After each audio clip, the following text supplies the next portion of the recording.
this in a larger context. We have a criminal justice system that is truly destroying this country.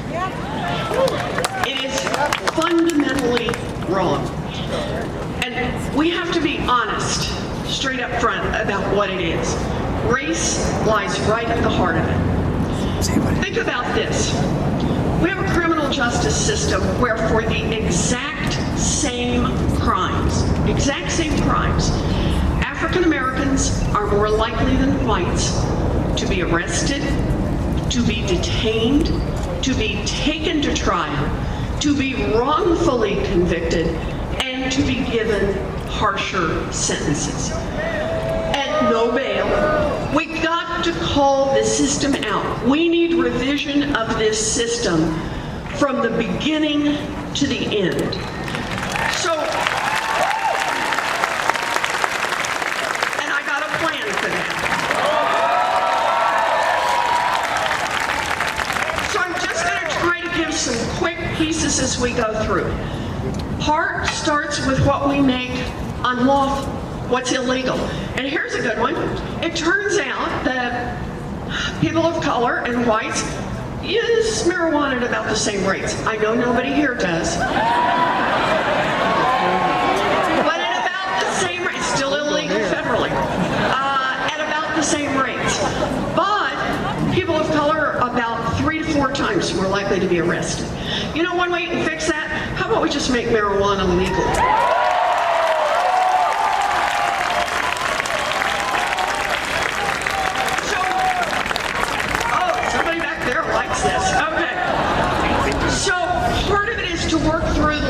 What we make legal. Part of it is about our policing system. And I want to be clear on this. We need a Justice Department that enforces civil rights laws. And it is time for national policing standards, for best practices and putting a federal shoulder behind it. That we are willing to put money in for best practices, and we are willing to hold accountable those in the police who do not follow the law.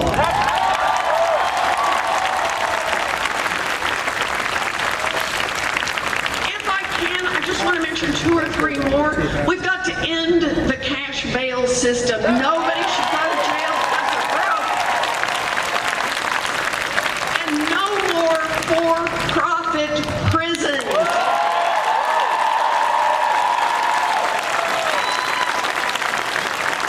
And one more past that. When people have served their time, we need to invest in helping them make it back into their communities. Help jobs, become part of their lives. So,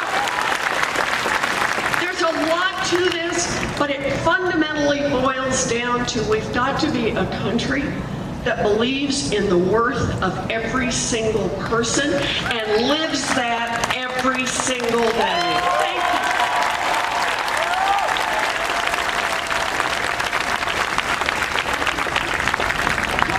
We got another question? Yes. Senator Warren, my name's John. Hi, John. Hello. You are an inspiration to my family and myself, and being on... That's so nice. It's true. And, you know, being on the world's biggest stage, you're under constant personal attack, unfair personal attack. How do you maintain that spirit of inspiration?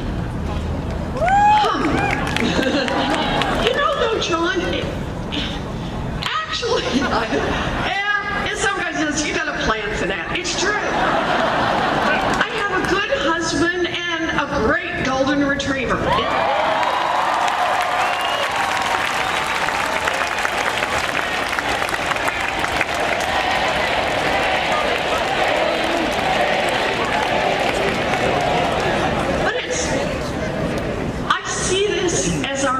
John, that this country, I get it. What's happened with Trump is terrible. I mean, it's awful. It's worse than we even thought it would be, right? It's like, I don't know how many times have you guys had the, okay, that's as low as they can go. And then you wake up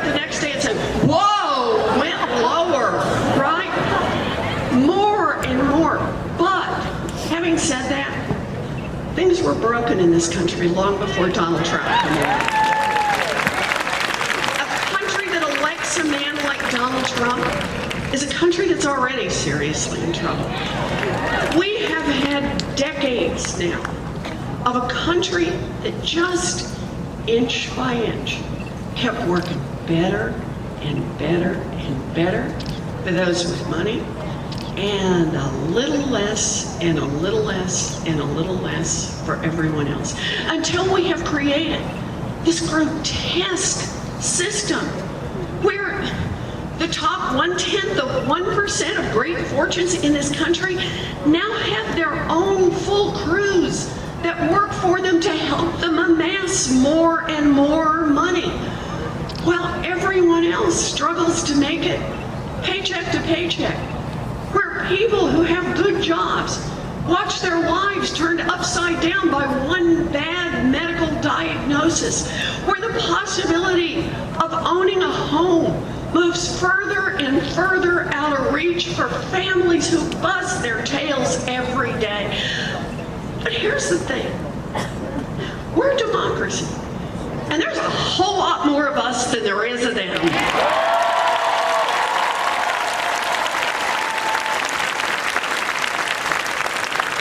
So I see this as our moment, John, our moment where enough people see what's wrong.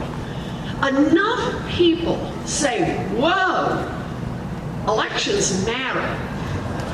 Whoa, this notion that they're all alike, they're not all alike, right? Enough people say, I'm off the sidelines and ready to get in the fight. And that means, you want to know why I'm an optimist? It means we're not here to talk about how do we make it like it would have been 4 years ago. We're not here to talk about how to go back 8 years ago or 12 years ago. We're here to talk about how we build a future that works for everyone, and I see that as what we can do and we can do.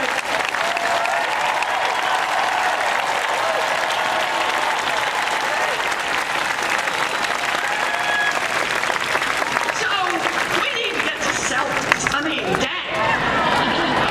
But I want to say this, because John asks a good question. In fact, everybody, these are really good questions. There's a lot we didn't get to talk about that I hope we'll get more chances to talk about. I want to say it to all of you. Yeah, I support Medicare for all. I believe health care is a basic need, and we fight for basic human rights. I believe immigration does not make this country weaker, it makes this country stronger.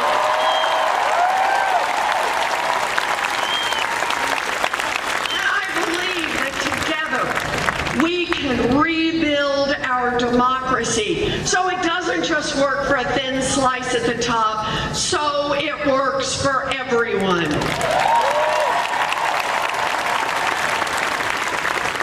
So, yeah, I got a lot of plans for that. And I know I get teased about this, and I hope you'll go look at a bunch of them, elizabethwarren.com. Go take a look, but here's the thing. When I first ran for president, I got out and I started talking about these plans and, you know, wealth tax and how to do this stuff, how to move things around, how we make it easier to join unions, a lot of different pieces on this, the corruption pieces. And folks back in Washington, all experts, of course, said to me, gee, I see you're out, you're running, Elizabeth, you know, maybe you don't know this, but that's not how people run for president. They said, this is too hard, what you're trying to do. You know, the way you do this, you smile a lot, you know, you say some nice things, and that's how you run for president. And I remember thinking when I heard this, what do you think they said to the abolitionists? Think about it. There was a time when folks were saying, you can't make change like that. It's in the Constitution of the United States. America will never make that change. What do you think they were saying just a little over 100 years ago to the suffragettes. Right? Too hard, quit now. What did they say to the early union organizers? Too hard, quit now. What did they say to the foot soldiers in the civil rights movement? Too hard, quit now. What were they saying a decade ago to the LGBTQ activists? Too hard, quit now. But they didn't quit. They got organized. They built a grassroots movement. They persisted. And they changed the course of American history.